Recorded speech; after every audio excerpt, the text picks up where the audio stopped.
আসসালামু আলাইকুম। আমন্ত্রণ জানাচ্ছি জাগো টিভিতে। আপনাদের সাথে আছি আমি মমতাজ শাহিন রুম্পা। শুরুতেই জানিয়ে দিব আপডেটগুলো। ইরান কি সত্যি পরমাণু অস্ত্র তৈরির দ্বারপ্রান্তে? এবার দুটি বড় মার্কিন ঘাঁটিতে মিসাইল ও ড্রোন হামলা। মালদ্বীপের সংসদ নির্বাচন, মালদ্বীপে ভারত বিরোধী প্রেসিডেন্ট মুইজুর দলের ভূমিধ্বস জয়। রুশ কৌশলে নাইজারেও ধরাশয়ী যুক্তরাষ্ট্র। শুনছিলেন শিরোনাম, এবারে বিস্তারিত।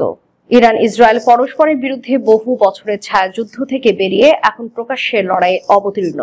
আর ঠিক সময়েই আবারও আলোচনায় ইরানের পরমাণু কর্মসূচি। ইসরায়েল ও পশ্চিমাদের কাছে বড় ভয় ইরানের অ্যাটম বোমা তৈরির সক্ষমতা নিয়ে। কিন্তু প্রশ্ন উঠছে, বিশ্বের 8 দেশের কাছে পরমাণু বোমার ভান্ডার রয়েছে, তাহলে ইরানের থাকলে সমস্যা কোথায়?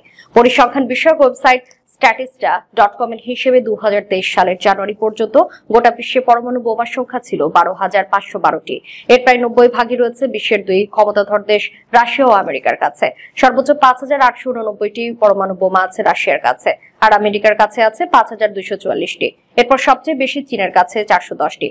মার্কিন নেতৃত্বাধীন ন্যাটো সদস্য ফ্রান্সের হাতে রয়েছে 410টি নিউক্লিয়ার ওয়ারহেড, আর যুক্তরাজ্যের কাছে রয়েছে 290টি অ্যাটম বোমা। বিস্ময়করভাবে এরপরে সবচেয়ে বেশি পরমাণু বোমার মালিক পাকিস্তান, তাদের কাছে রয়েছে 170টি, আর দেশটির চিরশত্রু ভারতের ভান্ডারে আছে 164টি।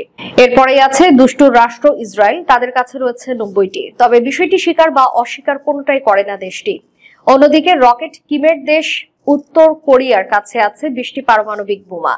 জাতিসংঘের হিসেব অনুযায়ী ইরানের কাছে কোনো পরমাণু বোমা নেই, তবে বহুদিন ধরে পরমাণু কর্মসূচি চালিয়ে আসছে ইরান।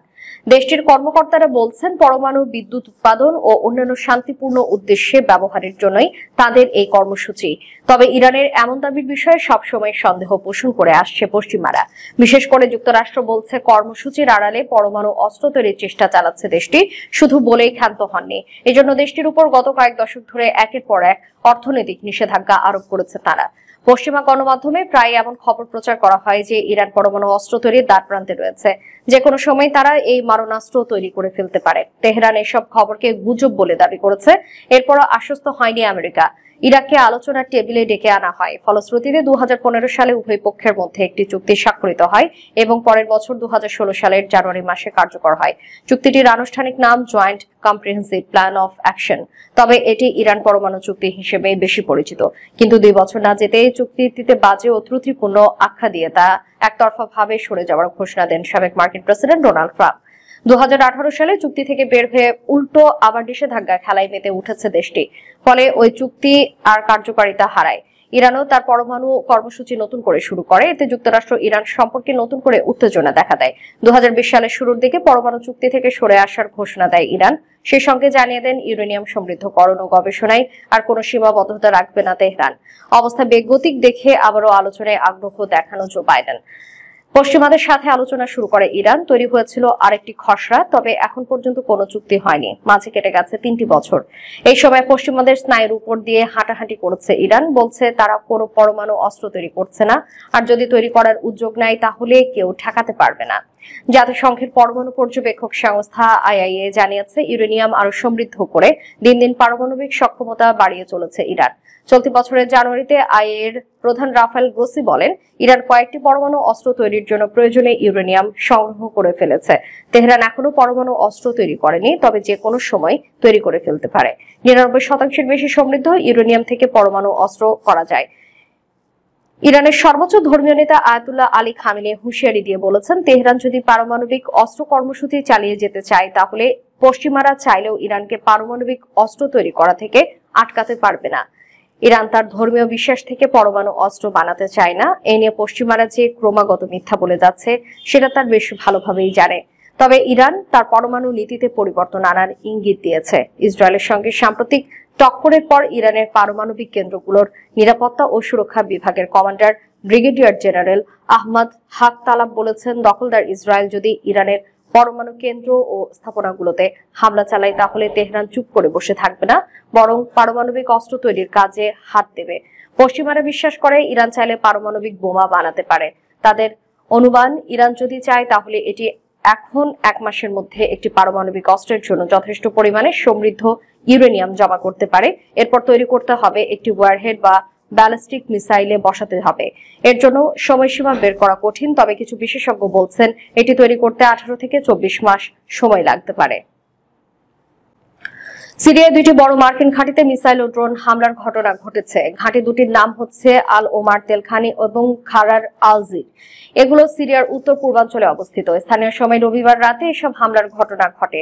গণমাধ্যমের প্রতিবেদন থেকে জানা গেছে আল ওমার তেলখানির ওই মার্কিন ঘাঁটিতে 4টি মিসাইল হামলা চালানো হয়, আর খারাব আলজির ঘাঁটিতে 3 মিসাইল ও একটি ড্রোন দিয়ে হামলা চালানো হয়। তাৎক্ষণিকভাবে এসব হামলার দায় কেউ স্বীকার করেনি, তবে ইরাকি নিরাপত্তা বাহিনীর 2টি সূত্রের বরাত দিয়ে গণমাধ্যমের প্রতিবেদনে বলা হয়েছে ইরাকের নিভনেভ প্রদেশের উত্তরাঞ্চলীয় জুমার শহর থেকে হামলা চালানো হয়েছে। এর আগে ফেব্রুয়ারির শুরুর দিকে ইরান সমর্থিত ইরাকি গোষ্ঠী জর্ডানে মার্কিন ঘাঁটিতে হামলা চালায়। এতে 3 মার্কিন সৈন্য নিহত হয়, আরো হয় বেশ কয়েকজন। মালদ্বীপের সংসদ নির্বাচন। মালদ্বীপে ভারত বিরোধী প্রেসিডেন্ট মুইজুর দলের ভূমিধ্বস জয়। মালদ্বীপের জাতীয় সংসদ নির্বাচনের সংখ্যাগরিষ্ঠতা অর্জন করেছে বর্তমান ক্ষমতাসীন দল পিপলস ন্যাশনাল কংগ্রেস। প্রাথমিক ফলাফলে 93টি আসনের মধ্যে 70টির বেশি পেয়েছে প্রেসিডেন্ট মোহাম্মদ মুইজুর জোট। এই নির্বাচনের ফলাফলের উপর তীক্ষ্ণ নজর ছিল এশিয়ার 2 পরাশক্তির দেশ চীন ও ভারতের। দীর্ঘদিন ধরে দেশটির উপর ভারতের নিয়ন্ত্রণ অনেকটা একচ্ছত্র থাকলেও গত সেপ্টেম্বরে দেশটির প্রেসিডেন্ট নির্বাচনে মোহাম্মদ মুইজু নির্বাচিত হওয়ার পর থেকেই পাল্টে যায় সমীকরণ। রোববারের সংসদীয় নির্বাচনকে ঘিরে ছিল টানটান উত্তেজনা, তবে নির্বাচনের সকল জটিল সমীকরণ পাল্টে দিয়ে প্রেসিডেন্ট মুইজুর দল পেয়ে যায় সফলতার দেখা। স্থানীয় সময় রোববার সকাল 8টা থেকে বিকেল 5টা পর্যন্ত চলা ভোট গ্রহণ প্রক্রিয়ায় 602টি কেন্দ্রে 93টি আসনের জন্য প্রতিদ্বন্দ্বিতা করেন 368 জন প্রার্থী। প্রাথমিক ফলাফল বলছে 73% ভোটারের উপস্থিতিতে বিরোধী দলীয় জোট পেয়েছে মাত্র 15টি আসন। অপরদিকে ক্ষমতাসীন পিপিএম পিএনসি জোট 70টির বেশি আসন পেয়ে দেশটির সংসদের সংখ্যাগরিষ্ঠতা অর্জন করেছে। মালদ্বীপ ভারত মহাসাগরে কৌশলগতভাবে গুরুত্বপূর্ণ অবস্থানে থাকায় 2 পরাশক্তি চীন ও ভারত প্রভাব বিস্তারের জন্য দীর্ঘদিন ধরেই চেষ্টা চালাচ্ছে। তবে দেশটির সঙ্গে ভারত চীনের সম্পর্ক কেমন হবে অনেকটা এই নির্বাচনের ফলাফলই বলে দিয়েছে। প্রেসিডেন্ট মুইজুর জোটের সংখ্যাগরিষ্ঠতায় আশার আলো দেখছেন প্রবাসী বাংলাদেশিরা। বিশ্ব মেরুকরণে ক্রমেই কোণঠাসা হয়ে পড়েছে মার্কিন যুক্তরাষ্ট্র। ইউক্রেনের পর এবার নাইজারেও রুশ নীতির কাছে ধরা খেল বাইডেন প্রশাসন। এরই মধ্যে পশ্চিম আফ্রিকার এই দেশটি থেকে সেনা প্রত্যাহারের কার্যক্রম শুরু করেছে ওয়াশিংটন। গেল কয়েক বছর ধরে ক্রমবর্ধমানভাবে রাশিয়ার দিকে ঝুঁকছে নাইজার। এমন পরিস্থিতিতে সেখান থেকে সেনা প্রত্যাহারে বাধ্য হচ্ছে যুক্তরাষ্ট্র। কাতার ভিত্তিক সংবাদ মাধ্যম আল জাজিরার এক প্রতিবেদনে বলা হয়েছে, গেল বছরের জুলাই মাসে সামরিক শাসনের অধীনে থাকা নাইজার থেকে প্রায় 1000 সেনা প্রত্যাহারের বিষয়ে আলোচনা শুরু করে মার্কিন পররাষ্ট্র দপ্তর। দেরিতে হলেও মার্কিন গণমাধ্যমে শুক্রবার এই খবর প্রচার করেছে। যুক্তরাষ্ট্রের deputy secretary of state Kurt Campbell এবং নাইজেরিয়ার প্রধানমন্ত্রী আলী মোহাম্মদ লামিন জেইন শুক্রবার সাক্ষাৎ করেছেন। এ সময় ওয়াশিংটন তার সেনা প্রত্যাহারের একটি সুশৃঙ্খল এবং দায়িত্বশীল পরিকল্পনা শুরু করার প্রতিশ্রুতি দিয়েছে। এর আগে সাহেল অঞ্চলে আল কায়েদা এবং আইএসআইএল এর প্রতি আনুগত্যের অঙ্গীকারকারী সশস্ত্র গোষ্ঠীগুলোর বিরুদ্ধে লড়াই করার জন্য মার্কিন যুক্তরাষ্ট্র নাইজারে একটি সামরিক ঘাঁটি তৈরি করেছিল। এতে বুর্কিনা ফাসো এবং মালিও সম্পৃক্ত ছিল। শেষ করার পূর্বে সংবাদ শিরোনামগুলো জানিয়ে দিব আরো একবার। ইরান কি সত্যি পরমাণু অস্ত্র তৈরির দ্বারপ্রান্তে? এবার 2টি বড় মার্কিন ঘাঁটিতে মিসাইল ও ড্রোন হামলা। মালদ্বীপের সংসদ নির্বাচন। মালদ্বীপে ভারত বিরোধী প্রেসিডেন্ট মুইজুর দলের ভূমিধ্বস জয়। রুশ কৌশলে নাইজারেও ধরাশয়ী যুক্তরাষ্ট্র। এতক্ষণ আমাদের সাথে থাকার জন্য ধন্যবাদ। আল্লাহ হাফেজ।